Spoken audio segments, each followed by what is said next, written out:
গ্রেফতার তৃণমূলের আরও এক প্রাক্তন বিধায়ক। এবারে জলে মেদিনীপুরের প্রাক্তন বিধায়ক সুজয় হাজরা। শালবনীতে জমি কেলেঙ্কারি তোলাবাজির অভিযোগে খড়গপুর স্টেশন থেকে গ্রেফতার।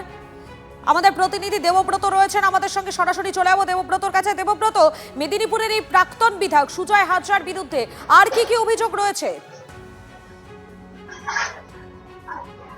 মূলত দেখো, যে মূলত একটি অভিযোগ যেটা ছিল জমি কেলেঙ্কারি, মূলত এই অভিযোগের পরিপ্রেক্ষিতে কিন্তু গ্রেপ্তার করা হয়েছে। তবে যেটা জানা যাচ্ছে যে এর পাশাপাশি কিন্তু আরো বেশ কতগুলি অভিযোগ রয়েছে। একদিকে যেমন জমি কেলেঙ্কারি, ঠিক পাশাপাশি অন্যদিকে রয়েছে তলাবাজি সহ বেশ কিছু। যেমন কয়েকদিন আগে কল্পনা সিট, যিনি কেশিয়ারি থেকে যে তৃণমূল নেত্রী অ্যারেস্ট হয়েছিল, তিনি কিন্তু অভিযোগ করেছিলেন, বালিকাণ্ডে যিনি অ্যারেস্ট হয়েছিলেন তিনি কিন্তু অভিযোগ করেছিলেন যে এর সাথে জড়িত রয়েছে সুজয়রা। তার ফলে মনে করা হচ্ছে পুলিশের পক্ষ থেকে যেটা জানা যাচ্ছে যে এরকম জেলাতে বিভিন্ন ধরনের ঘটে যাওয়া ঘটনার সাথে তিনি যুক্ত রয়েছেন। তিনি যেহেতু দলের তৎকালীন শাসক দলের মাথায় ছিলেন এবং একদিকে জেলা সভাপতি ছিলেন এবং বিধায়ক ছিলেন, তার ফলে এই দুদিকে দুটো পদ একসাথে হোল্ড করে তিনি কিন্তু ক্ষমতার অপব্যবহার করেছেন এবং সেই সমস্ত কেসগুলি কিন্তু রিওপেন হচ্ছে এবং নতুন করেও কিছু কেস ট্যাগ হচ্ছে বলে আমরা পুলিশ সূত্রে জানতে পেরেছি। এবং গতকালকে যখন খড়গপুর স্টেশন থেকে তাকে অ্যারেস্ট করা হয় তখন তিনি অন্য কোথাও চলে যাওয়ার পরিকল্পনা করেছিলেন, এটা কিন্তু পুলিশ জানিয়েছে।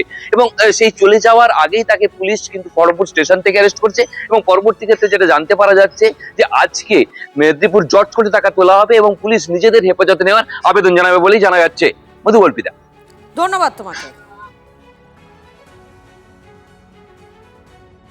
আইন মোতাবেক ব্যবস্থা হবে এবং মেদিনীপুরের আপামর মানুষ, আপামর জনগণ জানেন যে সুজয়বাবু আগে কি ছিলেন, এখন কি হয়েছেন।